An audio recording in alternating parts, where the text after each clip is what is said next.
Assalamualaikum warahmatullahi wabarakatuh. Kembali lagi di video pembelajaran kimia dasar 1. Hari ini kita akan belajar tentang larutan penyangga. Apa itu larutan penyangga? Larutan penyangga atau biasa juga disebut sebagai larutan buffer atau dapat juga disebut sebagai larutan dapar, merupakan suatu sistem larutan yang mampu mempertahankan pH saat ditambahkan sedikit asam, basa, ataupun diencerkan. Jadi, kenapa ini disebut sebuah sistem? Karena di dalam larutan penyangga itu ada komponen-komponen yang harus terpenuhi. Makanya dapat disebut sebagai sebuah sistem.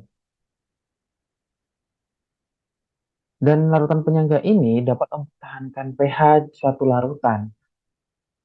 Jika suatu larutan ini tidak ditambahkan suatu larutan penyangga, maka ketika dia ditambahkan sedikit asam, dia akan pH-nya cenderung turun. Kalau ditambahkan basa, maka pH-nya cenderung naik. Begitupun kalau diencerkan. Kalau dia asam, maka dia akan naik. Kalau basa, akan turun. Namun ketika suatu larutan ini ditambahkan dengan suatu larutan penyangga, maka pH dari larutan ini akan tetap. Kalau dia ditambahkan oleh sedikit asam, basa, atau diencerkan. Kenapa di sini sedikit? Karena ada batas-batas tertentu. Ketika ditambahkannya berlebihan atau banyak, maka larutan penyangga ini tidak kuat untuk menahan atau mempertahankan pH-nya. Di sini ada sebuah contoh, pada gambar A, ada dua larutan yang sama dengan konsentrasi yang sama.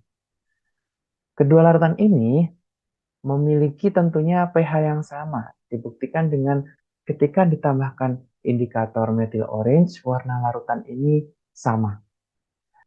Yang membedakan keduanya, larutan di sebelah kiri ini, dia tidak ditambahkan dengan larutan penyangga atau buffer. Sedangkan larutan sebelah kanan ini ditambahkan larutan penyangga. Lalu kedua larutan ini ditambahkan masing-masing 1 mili HCl 0,01 m. Ternyata yang terjadi, larutan di sebelah kiri ini berubah menjadi warna merah. Sedangkan larutan sebelah kanan tetap. Larutan sebelah kiri berubah berwarna merah ini menunjukkan bahwa larutan tersebut telah mengalami perubahan pH menjadi lebih asam. Sedangkan pada larutan sebelah kanan, warna larutannya cenderung sama seperti sebelum ditambahkan HCl. Ini menunjukkan bahwa pH larutan tersebut masih tetap.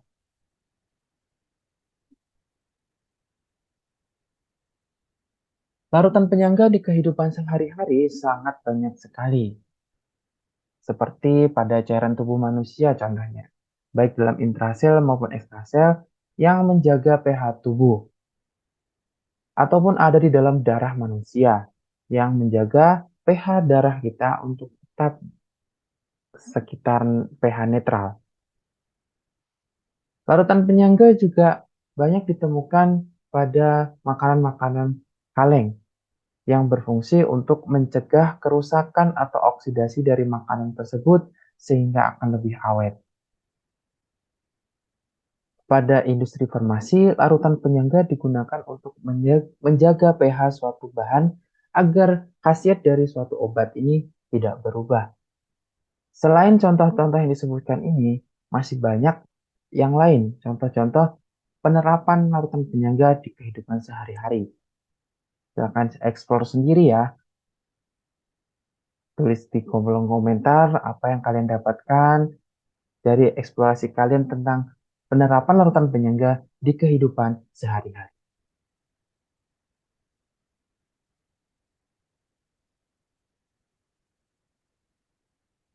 Ada dua jenis larutan penyangga, yaitu larutan penyangga asam yang menjaga pH suatu zat itu pada pH asam atau kurang dari 7.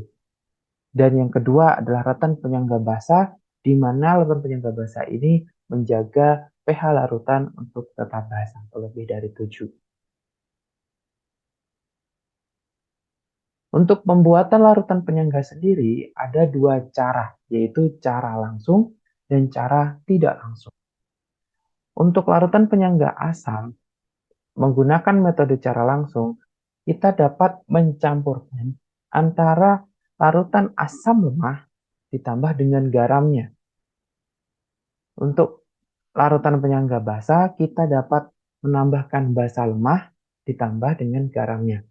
Tentunya garamnya di sini untuk larutan penyangga asam, tentu garamnya di sini harus mengandung basa konjugasi dari larutan asam lemahnya.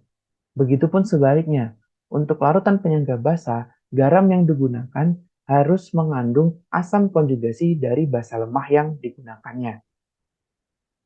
Untuk cara yang tidak langsung, maka kita bisa menambahkan larutan asam lemah berlebih dengan basa kuat untuk larutan penyangga asam. Sedangkan untuk larutan penyangga basa, kita dapat mereaksikan atau mencampurkan antara basa lemah berlebih dengan asam yang kuat. Jadi, untuk cara tidak langsung ini, sifat asam atau basanya ditentukan dengan kelebihan asam atau basa yang lemahnya, ya. Yang menentukan sifat larutan penyangga asam atau basanya dilihat dari yang lemahnya. Yang lemahnya ini harus lebih banyak jumlah molnya dibandingkan dengan yang kuat. Kalau asam lemahnya itu yang berlebih atau lebih banyak jumlah molnya dibandingkan dengan basa kuat, maka dia akan menjadi larutan penyangga asam. Sebegitupun sebaliknya, kalau larutan basa lemahnya itu jumlah molnya lebih banyak daripada asam kuat yang direaksikan, maka larutan penyangganya akan menjadi larutan penyangga basa. Itu untuk cara membuat larutan penyangga. Kita akan belajar bagaimana menghitung pH larutan penyangga dengan dua cara ini. Pertama, untuk menghitung pH larutan penyangga dengan cara langsung. Di sini saya mencontohkan untuk menggunakan larutan penyangga asam, ya. Untuk larutan penyangga basa kurang lebih sama caranya. Untuk cara langsung, maka kita bisa menyampurkan larutan penyangga asam lemah dengan garamnya, ya. Untuk larutan penyangga asam. Di sini saya menggunakan asam asetat atau CH3COH. Maka garam yang digunakan adalah garam yang mengandung basa konjugasi dari asam lemahnya. Tentunya yang mengandung CH3COO- atau ion asetatnya. Karena kita menggunakan asam asetat.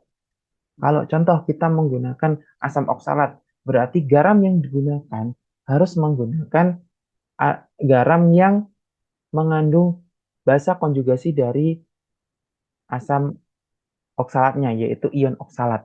Bisa natrium oksalat, bisa kalsium oksalat, dan sebagainya.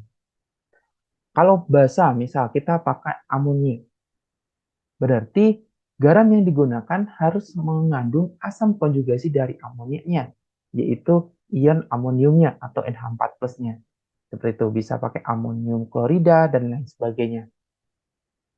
Nah, itu ya untuk larutan penyangga asam dan basa untuk cara langsung. Untuk cara menghitung pH-nya seperti ini.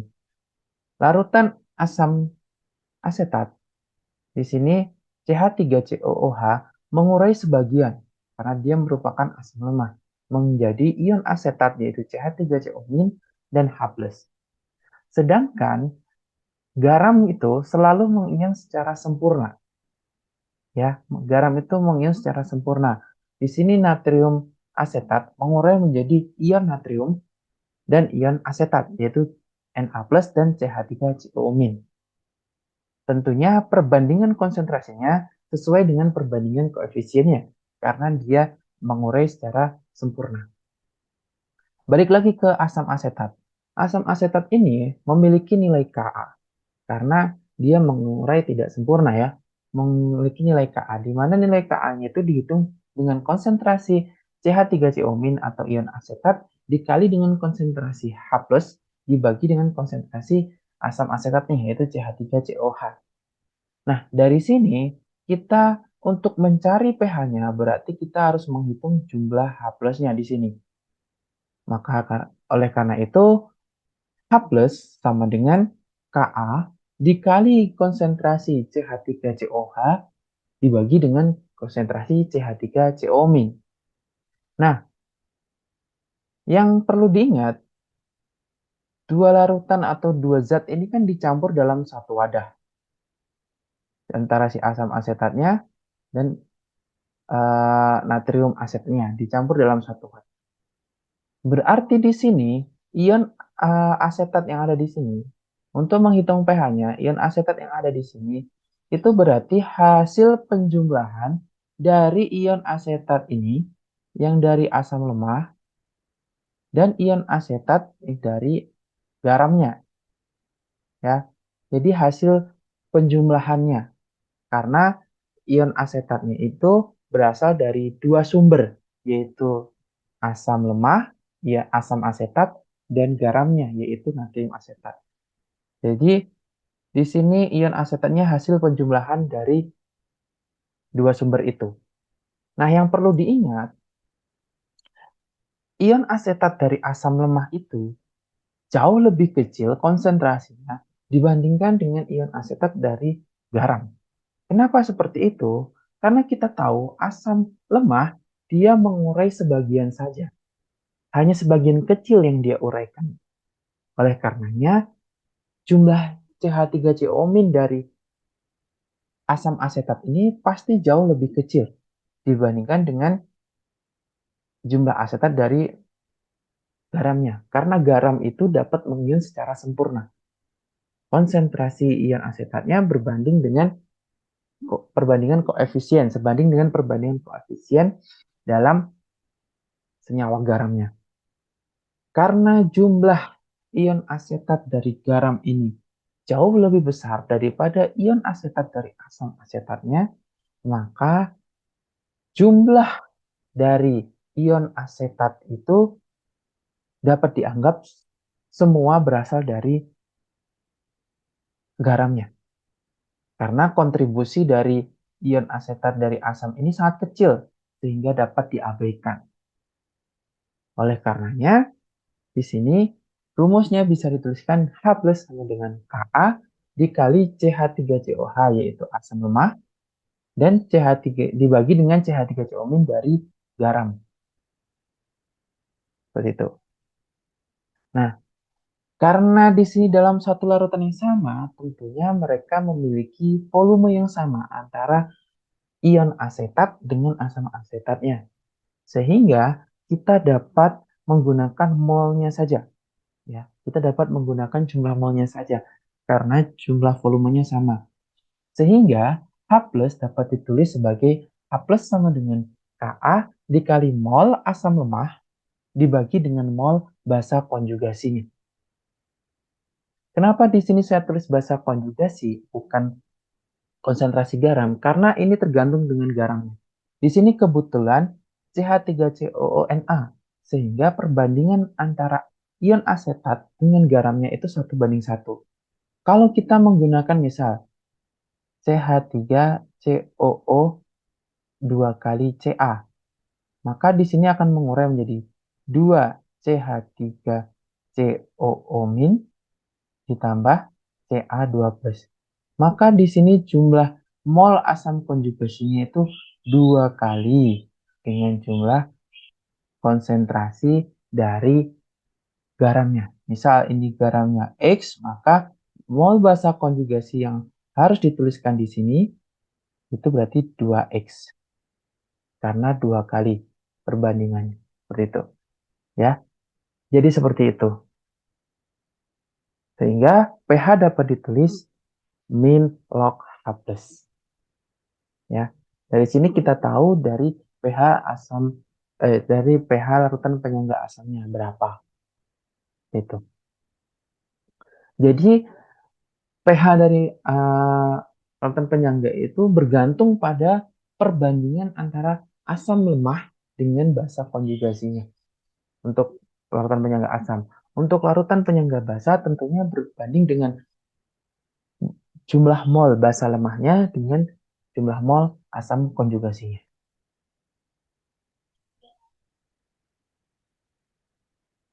Selanjutnya, kita akan belajar untuk menghitung pH larutan penyangga dengan cara tidak langsung. Untuk cara tidak langsung untuk penyangga asam, maka kita mereaksikan antara asam lemah berlebih dengan basa kuatnya. Kalau penyangga basa, maka basa lemah berlebih dengan asam kuat. Nah, di sini saya contohkan untuk larutan penyangga asam. Kita mereaksikan antara CH3COOH, yaitu asam lemah, asam asetat, dengan NaOH, basa kuat ya. Dia akan bereaksi membentuk CH3COONA plus H2O. Nah, di sini ya memiliki konsentrasi awal X untuk asam asetatnya dan untuk basa kuatnya yaitu NaOH, dia memiliki konsentrasi G. Nah, X ini ya, jumlah X itu harus lebih besar daripada Y ya. Artinya apa? Artinya si basa kuatnya yang kuat untuk menjadi larutan penyangga, yang kuat ini harus menjadi pereaksi pembatas. Apa itu reaksi pembatas? Ya, saya yakin kalian sudah tahu ya. Ya, dia harus habis bereaksi. Harus menjadi reaksi yang habis bereaksi. Ya. Ingat, kalau larutan penyangga asam, maka basa kuatnya yang menjadi reaksi pembatas. Kalau larutan penyangga basa, maka asam kuatnya yang harus menjadi reaksi pembatas. Oleh karenanya saya selalu menambahkan berlebih, ya.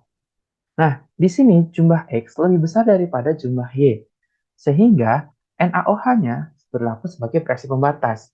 Maka untuk asam asetatnya yang bereaksi adalah Y, NaOH-nya juga Y, dan membentuk CH3CONaY dan H2O-nya juga Y. Kenapa Y semua? Karena koefisiennya sama. Nah, ini berlaku untuk koefisiennya tidak sama. Nah, kalian harus tahu harus diapain ya. Ini sama seperti prinsip stoichiometri yang pernah kalian pelajari sebelum-sebelumnya. Tentunya dengan mol ya, dengan mol. Jadi semua harus dirubah ke mol dulu, karena ini stoichiometrik. Nah, dengan demikian, maka di akhir reaksi, konsentrasi asam asetatnya ini akan memiliki konsentrasi X min Y. Sedangkan NaOH-nya habis, dan konsentrasi eh, garam natrium asetatnya yaitu Y. Nah, dari sini, di akhir reaksi ini ada asam lemah yaitu CH3COH ya. Ini ada asam lemah berubah CH3COH di akhir reaksi dengan konsentrasi X min Y, dan ada CH3CONA yang merupakan garam yang mengandung basa konjugasinya dengan konsentrasi Y. Nah, ini sama seperti konsep untuk menentukan pH larutan penyangga sebelumnya. Ya, ada asam lemah dengan garam yang mengandung basa konjugasinya, maka ini akan membentuk larutan penyangga. Ya, cara menentukannya sama.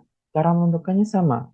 H plus sama dengan Ka dikali mol asam lemahnya dibagi dengan mol basa konjugasinya. Maka mol asam lemahnya yaitu hasil pengurangan antara X dikurangi Y, yaitu sisa dari hasil reaksinya. Ini menjadi asam lemah yang ada di sini.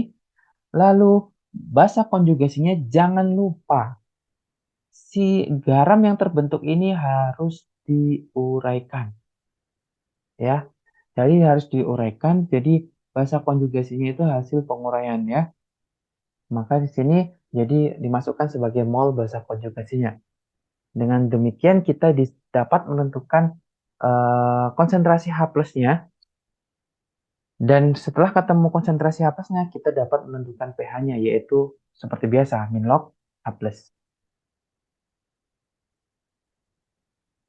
Jadi kesimpulannya, untuk menentukan pH larutan penyangga asam, H plus sama dengan Ka dikali mol asam lemah dibagi dengan mol basa konjugasi. dan pH sama dengan min log H plus. Ya. Untuk larutan penyangga basa, maka OH min sama dengan Kb dikali mol basa lemahnya dibagi dengan mol asam konjugasinya. Ya. Lalu POH sama dengan min log OH min dan pH sama dengan 14 dikurangi POH. Jadi ini cara menentukan pH larutan penyangga seperti ini ya. Ya, itu untuk teorinya. Sekarang kita coba untuk berlatih dengan soal ya. Ayo, semuanya harus siap ya. Harus bisa ya. Oke, kita coba. Nah, soal ini. Sebanyak 19,3 gram NH4Cl ditambahkan dalam 1 liter NH4OH 0,02. Sorry, 0,20 M. Berapa pH larutan penyangga tersebut? Baik, di sini kita akan coba kerjakan soal ini ya. Nah, di sini ada NH4Cl yang merupakan garam, dan di sini ada NH4OH merupakan basa lemah. Maka di sini dia akan membentuk larutan penyangga basa. Ya, larutan penyangga basa karena ada basa lemah dengan NH4Cl yang merupakan garam yang mengandung asam konjugasinya, yaitu mengandung ion amonium. Ya, maka di sini adalah larutan penyangga basa secara langsung ya. Ada basa lemah dan asam konjugasinya, berarti pakai cara langsung. Maka di sini kita bisa hitung OH min karena dia merupakan basa sama dengan Kb dikali mol basa lemah dibagi dengan mol asam konjugasinya. Baik, ya. Kita harus menulis seperti ini dulu. Jadi kita cari dulu nih mol basa lemahnya, ya. Mol basa lemah berarti ini dari sini ya. NH4OH 0,20 M sebanyak 1 liter. Nah, kita tahu untuk mencari molnya, mol sama dengan molaritas dikali dengan volume. Ya, molaritasnya di sini ada 0,20 dikali dengan 1 liter.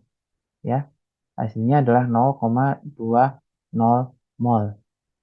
Nah, ini untuk mol basa lemahnya. Untuk asam konjugasinya didapatkan dari si NH4Cl. NH4Cl. Kita tahu NH4Cl ini mengurai menjadi NH4 plus ditambah dengan Cl min. Maka perbandingan antara asam konjugasinya yang merupakan NH4 plus ini dengan NH4Cl itu adalah 1:1, maka X banding X. Ya, sesuai dengan perbandingan koefisiennya. Ya, oleh karenanya kita harus mencari molnya NH4Cl agar menemukan mol dari NH4 plusnya. Nah, kita hitung mol NH4Cl sebagai X sama dengan massa dibagi dengan MR. Kita tahu masanya adalah 19,3 gram dibagi dengan MR-nya yaitu N itu 14 ditambah 4H berarti 4 ditambah Cl 35,5. Ya, kita hitung menggunakan kalkulator.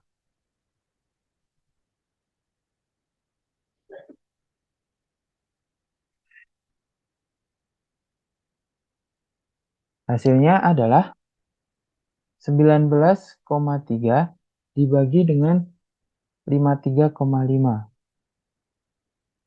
Hasilnya adalah 0,36. mol ya. 0,36 mol. Ini adalah mol dari NH4Cl dan otomatis akan menjadi mol NH4+ karena perbandingan koefisien 1:1. Lalu setelah kita ketemu mol basa lemah dan mol asam konjugasinya, maka kita bisa masukkan ke dalam rumus ini, maka Kb yaitu 1,8 kali 10 pangkat min 5 dikali dengan mol basa lemahnya yaitu 0,20 dibagi dengan 0,36. Seperti ini ya.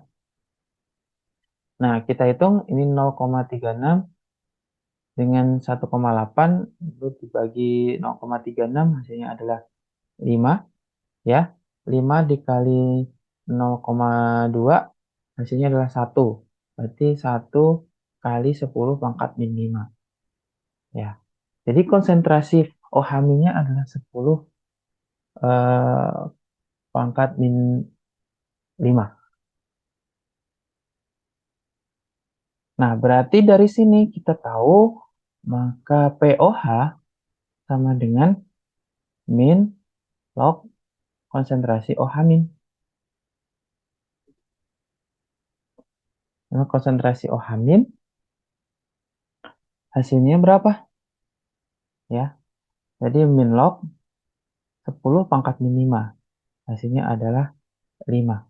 Untuk POH-nya 5, maka pH sama dengan 14 dikurangi 5.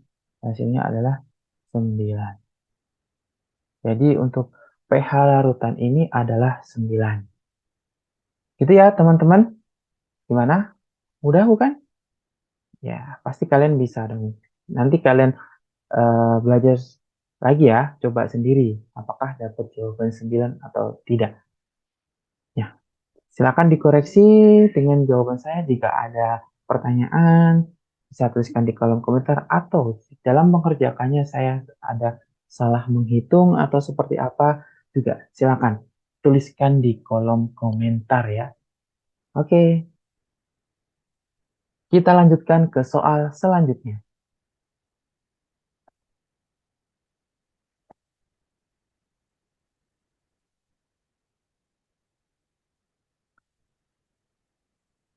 Soal selanjutnya, berapa gram natrium asetat yang harus ditambahkan ke dalam 1 liter larutan asam asetat 0,15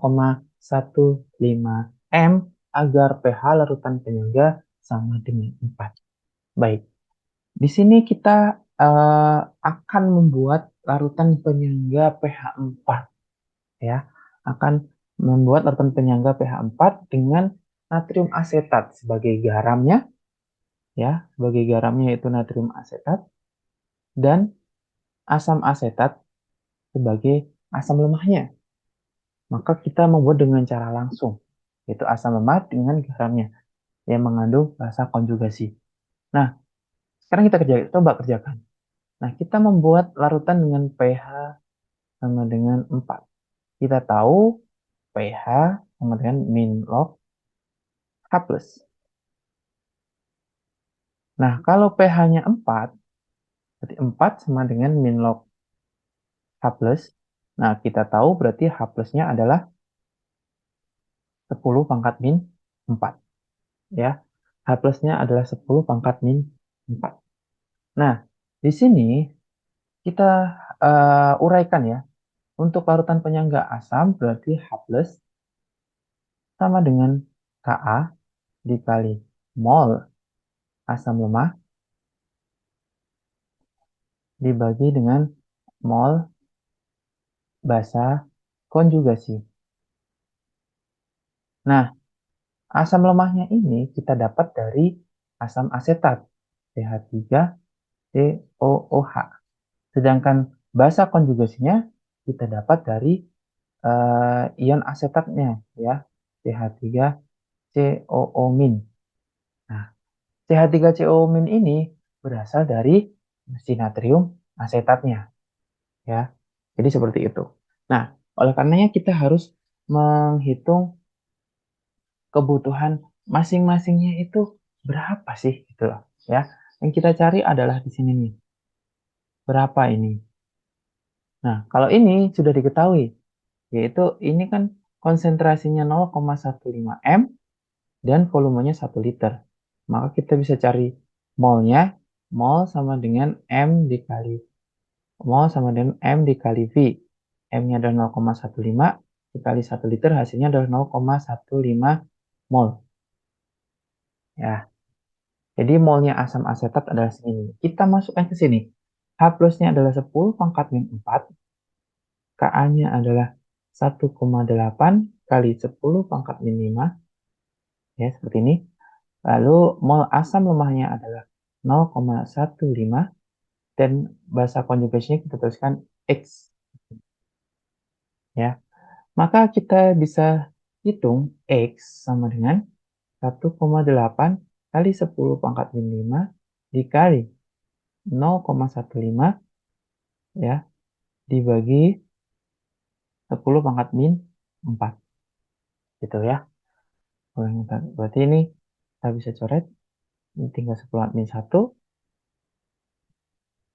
lalu 1,8 kita kalikan dengan 0,15, hasilnya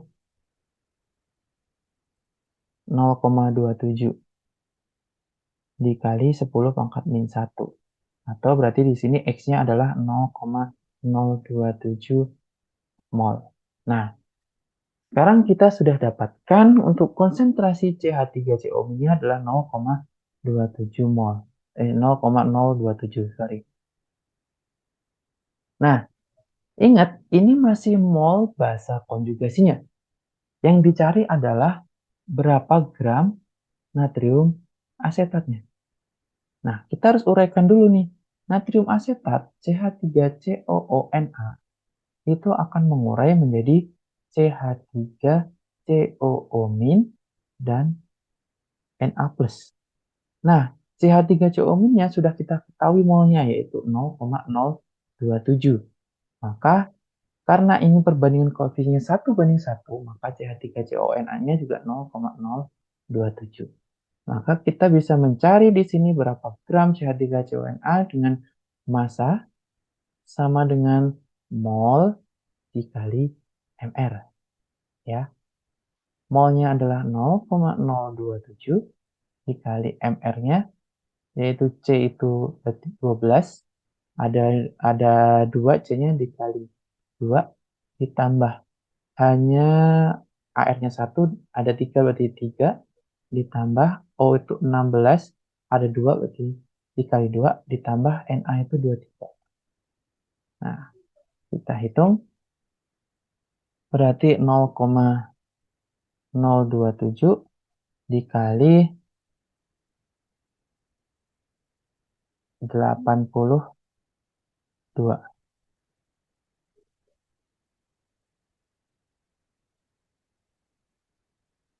82 hasilnya adalah 2,214 gram. Ya. Jadi ini adalah natrium asetat yang harus ditimbang dan ditambahkan ke dalam 1 liter asam asetat 0,15 M agar didapatkan larutan penyangga dengan pH 4. Bagaimana? Mudah bukan? Nanti silakan kalian kerjakan dengan cara kalian sendiri ya, lalu dibandingkan dengan hasil pekerjaan saya apakah sudah benar atau belum ya. Ya, jika ada pertanyaan silakan tuliskan di kolom komentar, atau jika kalian menemukan kesalahan dari cara perhitungan saya, silakan juga dituliskan di kolom komentar. Oke, kita lanjutkan ke soal latihan selanjutnya.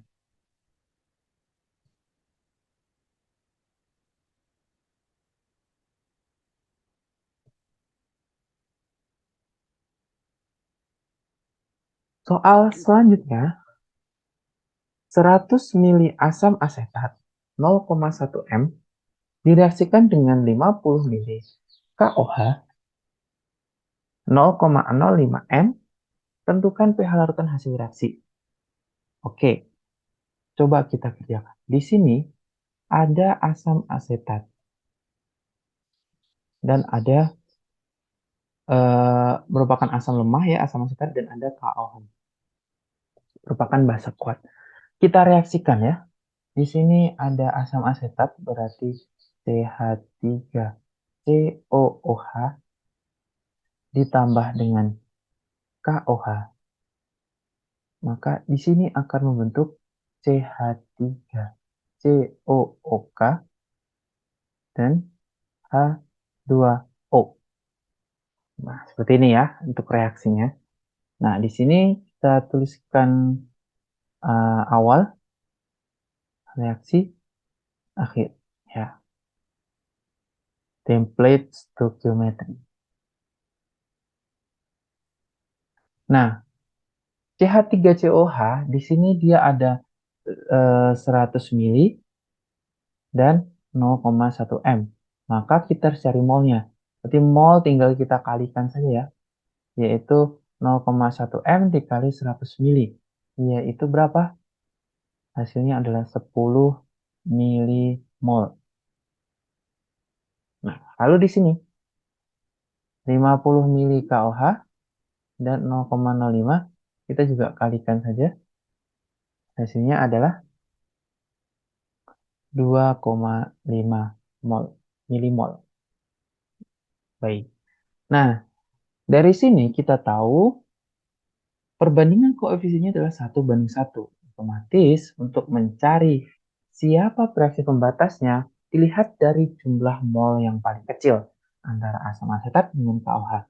Asam asetat adalah 10 milimol dan KOH adalah 2,5 milimol, maka yang akan menjadi reaksi pembatas adalah KOH-nya. Ini adalah reaksi pembatasnya. Nah, di sini berarti CH3COH yang bereaksi adalah 2,5 karena koefisiennya 1. Di sini juga 2,5 tentunya karena dia bereaksi pembatas. Maka di sini ada 2,5 juga. Di sini 2,5 karena koefisiennya sama. Maka kita hitung ini dikurangi menjadi 7,5. Ini habis. Ini 2,5 dan ini 2,5. Ya. Nah, di akhir reaksi di sini kita lihat ada 7,5 CH3COH berupa asam lemah dan 2,5 milimol CH3COK berupa garam yang mengandung basa konjugasi dari asam lemahnya. Sehingga ini bisa membentuk larutan penyangga. Tentunya ini adalah pembuatan larutan penyangga dengan cara tidak langsung.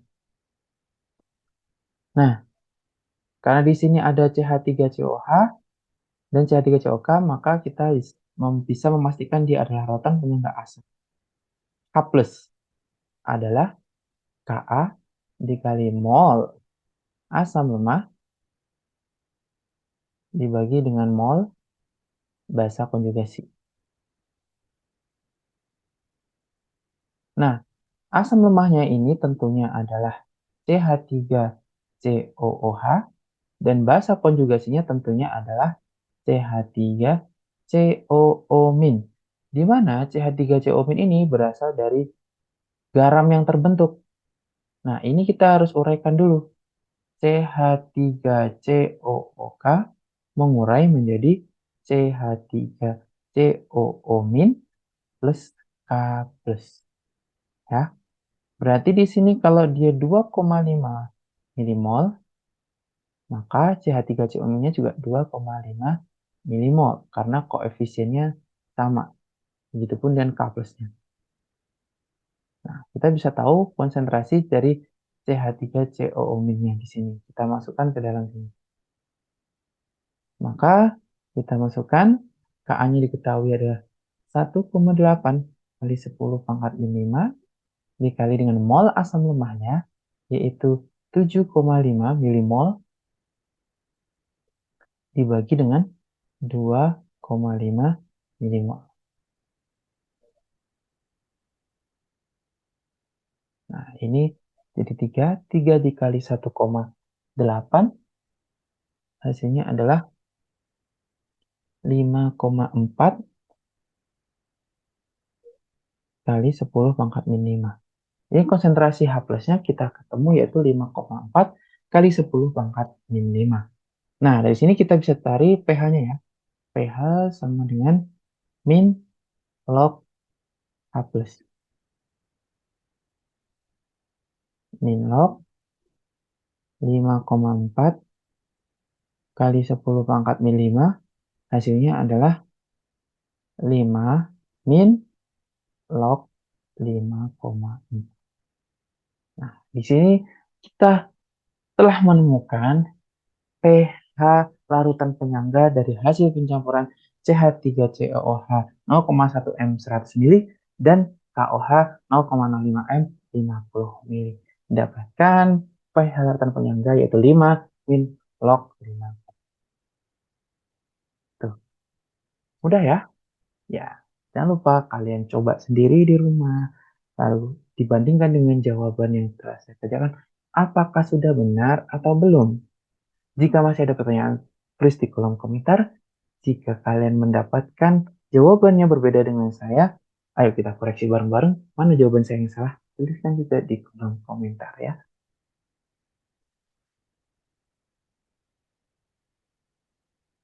Nah, setelah tadi kita berlatih bagaimana menentukan pH larutan penyangga, baik dengan cara langsung ataupun cara tidak langsung, baik asam atau basa.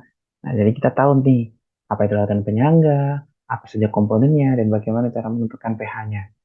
Nah, sekarang bagaimana jika larutan penyangga itu ditambahkan sedikit asam, basa, atau diencerkan? Kan fungsi larutan penyangga ini kan mempertahankan pH ya. Mempertahankan pH dari ketika ditambahkan asam, basa, dan diencerkan. Jika yang ditambahkan itu hanya jumlahnya sedikit, ya, kalau dia asam kuat, ketika ditambahkan satu larutan tambahkan asam kuat. Kalau tidak ditambahkan larutan penyangga, pastilah dia akan berubah banyak lah, ya. Walaupun itu sedikit. Tapi kalau dengan larutan penyangga mau ditambahkan asam kuat dengan jumlah yang sedikit, maka di larutan itu dapat dipertahankan pH-nya, ya. Tapi apakah pas sama seperti ini atau seperti apa? pH-nya sama seperti yang awal atau seperti apa? Nah, bagaimana mekanismenya?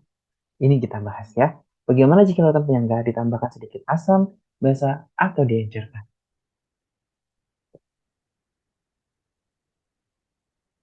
Yang pertama kita bahas adalah larutan penyangga asam jika ditambahkan asam, basa, atau diencerkan. Nah, di sini kita akan bahas yang pertama adalah larutan penyangga asam dulu ya. Nah, ini contoh saja ya.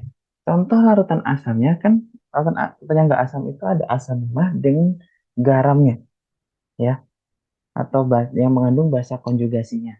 Nah, di sini kita pakai CH3COH, di mana CH3COH ini sebagai asam lemahnya dan ada CH3CO- sebagai basa konjugasinya, ya. Jika larutan penyangga ini bereaksi dengan asam, ini kan larutan penyangga asam. Jika dengan ditambahkan sedikit asam, di sini sedikit asamnya saya tuliskan dengan H plus ya, ditambahkan H plus, maka tentu asam yang ditambahkan akan bereaksi dengan basa konjugasinya, ya, yaitu CH3CO-. CH3CO- akan bereaksi dengan H plus membentuk CH3COOH.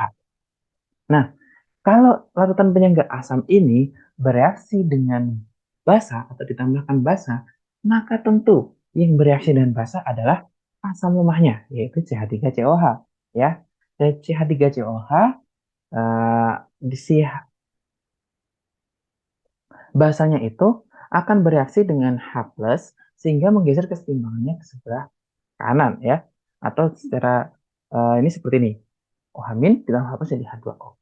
Nah, jumlah H plusnya berarti berkurang. Ya kan?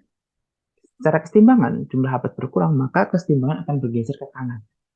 Lebih bergeser ke kanan yaitu CH3COH menjadi CH3CO- dan H plus. Nah, dari sini kita dari dua reaksi ini ada mengandung H plus dan H plus. Ini bisa kita coret karena di kiri dan kanan. Nah, dan reaksi akhirnya yaitu si basanya bereaksi dengan asam lemahnya yaitu CH3COH ditambah OH- menjadi CH3CO- ditambah H2O. Ya. Nah, kalau dia diencerkan maka ditambahkan air. Ya, ditambahkan air, tentu kontribusi H plus dan OH min dari penguraian air sangat kecil sehingga bisa diabaikan. Tidak terlalu pengaruh, ya, tidak pengaruh karena sangat kecil penguraiannya. Ya, nah jumlah molnya kan sama, hanya berbeda volumenya saja. Maka dari ketiga kasus ini, pada keseimbangan yang baru, ya, tidak dapat tidak terdapat perubahan konsentrasi H plus yang berarti sehingga pH dapat dipertahankan. Nah, itu untuk larutan penyangga asam jika ditambahkan asam basa atau diencerkan. Tentunya dengan jumlah tertentu ya. Kalau jumlah asamnya itu lebih banyak atau jumlah basanya banyak, tentu si larutan penyangga ini tidak dapat mempertahankan. Jadi ada batas-batasnya, ya, ada batas-batasnya. Semakin besar konsentrasi asam lemah dan garam, maka larutan penyangga itu semakin kuat untuk mempertahankan dari perubahan pH. Tapi kalau konsentrasinya semakin kecil, maka larutan penyangga tersebut juga tidak terlalu kuat, ya, seperti itu. Nah, itu untuk larutan penyangga asam. Bagaimana dengan larutan penyangga basa?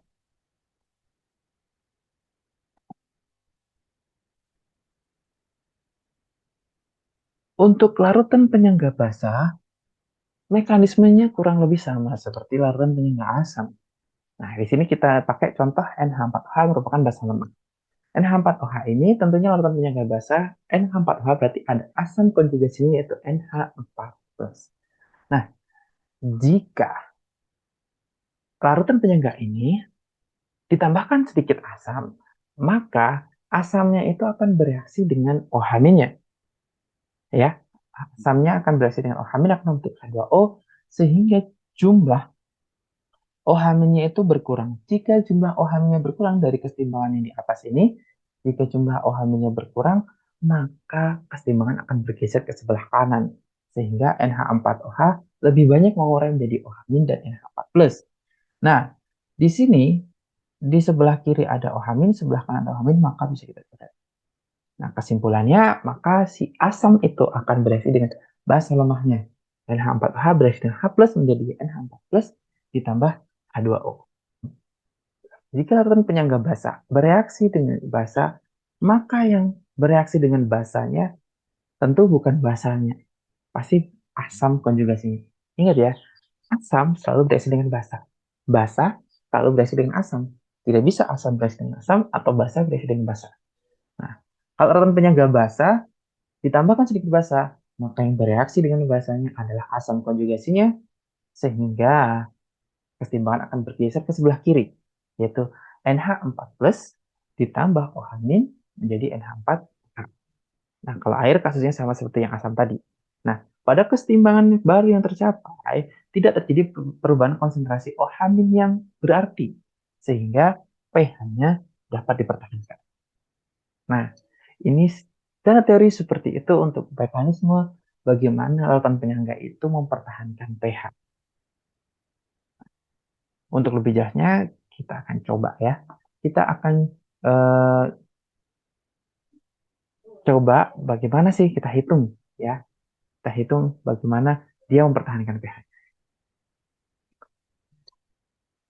Suatu larutan penyangga mengandung 0,1 mol CH3COH dan 0,2 mol CH3CONA. A. Tentukan pH larutan tersebut. B. Berapa pH larutan tersebut setelah ditambahkan 5 mili larutan HCl 0,1 m dan berapa pH larutan setelah ditambahkan 0,1 m NaOH sebanyak 10 mili. Baik, coba kita kerjakan. Pertama, di sini pasti larutan penyangga asam karena ada asam lemah yaitu CH3COH dan CH3CONA, ya. Berarti kita tulis H plus sama dengan Ka dikali asam lemahnya kita tulis langsung CH3COOH ya, molnya. Lalu ada mol CH3COO min. Gitu ya, bahasa konjugasinya. Ka-nya itu 10 pangkat min 5 di sini. Lalu CH3COH-nya. Nah, ini kita hitung. Di sini ada 0,1 mol. 0,1 mol. Dibagi dengan CH3COH-nya. Ingat, CH3CONA ini 0,2 mol. Ini akan mengurai menjadi CH3COO- ditambah Na+. Karena perbandingannya 1:1, maka kalau ini 0,2, ini juga 0,2. Ya, di sini. Kita berarti di sini CH3COO-nya adalah 0,2. Nah, dari sini kita tahu untuk hasilnya H plus adalah 5 kali 10 pangkat min 6. Nah, berarti pH sama dengan min log H plus, yaitu 5 kali 10 pangkat min 6. Hasilnya adalah 6 min log 5. Tuh ya, 6 min log 5. Ini untuk jawabannya A. Untuk selanjutnya, kita coba kerjakan yang B. Yang B, berapa pH larutan tersebut jika ditambahkan 5 mili HCl? Nah, kita tahu di sini ya, HCl. Ini akan mengurai menjadi H plus dan Cl min. Ya, berarti di sini konsentrasi H plus dan HCl itu perbandingannya sama. Ya, berarti ini jumlah molnya di sini adalah 5 mili dikali 0,1 M berarti 0,5 milimol. Berarti H plusnya juga sama, 0,5 milimol. Karena perbandingannya adalah 1:1. Ya, ternyata ditambahkan adalah 0,5 milimol H plus. Nah, kita tahu ini adalah larutan penyangga asam. Larutan penyangga asam, jika ditambahkan asam, maka yang bereaksi dengan asam yang ditambahkan adalah, betul sekali, basa konjugasinya. Jadi yang bereaksi dengan asam adalah basa konjugasinya, di mana basa konjugasinya adalah CH3COO- bereaksi dengan H plus membentuk CH3COOH. Seperti ini.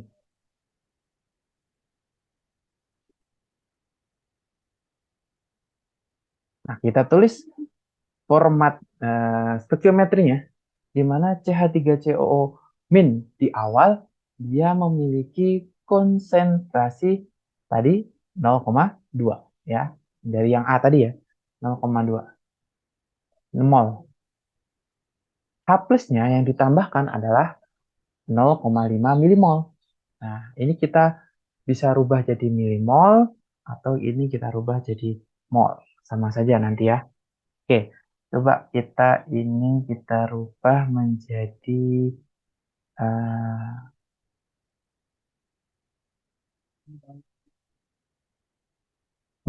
milimol ya. Sorry, kita coba jadi mol saja ya. Berarti 0,5 milimol ini kita bagi dengan 1000 untuk uh, berapa hasilnya ya, untuk menjadi mol ya. Kita bagi dengan 1000, hasilnya adalah 0,0005 ya, mol. Nah, CH3COH-nya ini kita ingat, CH3COH-nya itu sudah ada konsentrasinya di awal ya. Jadi kita tulis 0,1 mol. Seperti ini ya. Baik, kita lanjutkan. Kita lanjutkan ya. Di sini berarti berapa nih? Yang bereaksi ini 0,2, ini 0,005. Berarti tentu ya, H plusnya ini menjadi reaksi pembatas. Berarti di sini yang bereaksi adalah 0,005, ini juga 0,0005 karena koefisiennya sama.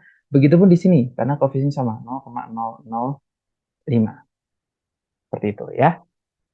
Baik, jadi kita hitung. Nah, bagian sebelah kiri tanda panah itu dikurang, bagian sebelah kanan tanda panah itu dijumlah. Berarti di sini dia 0,2 dikurangi 0,0005 hasilnya adalah 0,1995. Sementara ini habis dan ini adalah 0,1005. Ya, seperti ini ya. Nah, Selanjutnya, di sini tersisa basa konjugasi yaitu 0,19995 dan asam lemahnya 0,1005. Nah, kita bisa cari H plus sama dengan Ka, atau penyangga ya, kayak ada asam lemah dengan basa konjugasinya itu penyangga asam, yaitu konsentrasi CH3COOH dibagi dengan konsentrasi CH3COO min. Berarti 10 pangkat min 5 dikali ini adalah 0,1005 dibagi dengan 0,1995. Nah, hasilnya adalah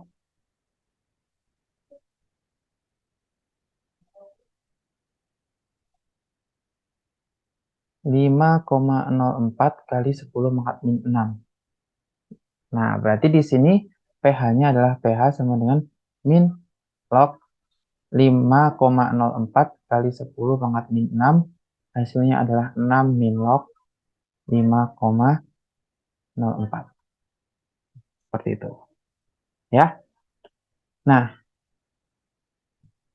eh, silakan ini dibandingkan antara A dan B. Ya, A dan B.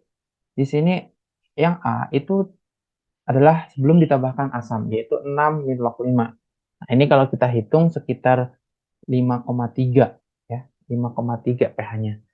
Kalau pakai kalkulator. Terus setelah ditambahkan 5 mili HCl 0,1 M, ternyata pH-nya udah 6 min log 5,4. Ini kalau kita hitung sekitar 5,297. Nah, ternyata penambahan asam ini tidak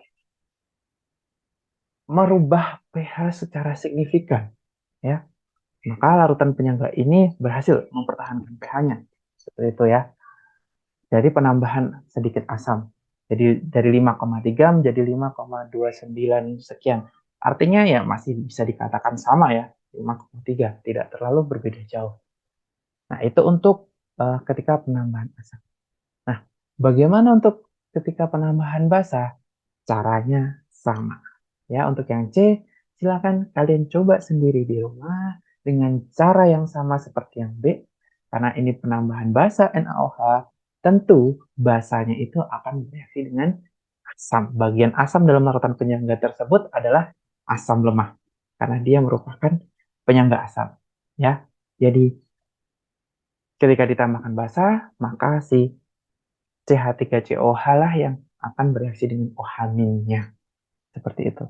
Nah, silakan kalian coba kerjakan di rumah dan coba kerjakan dan tulis jawaban kalian di kolom komentar ya untuk kalian berlatih secara mandiri. Selamat belajar.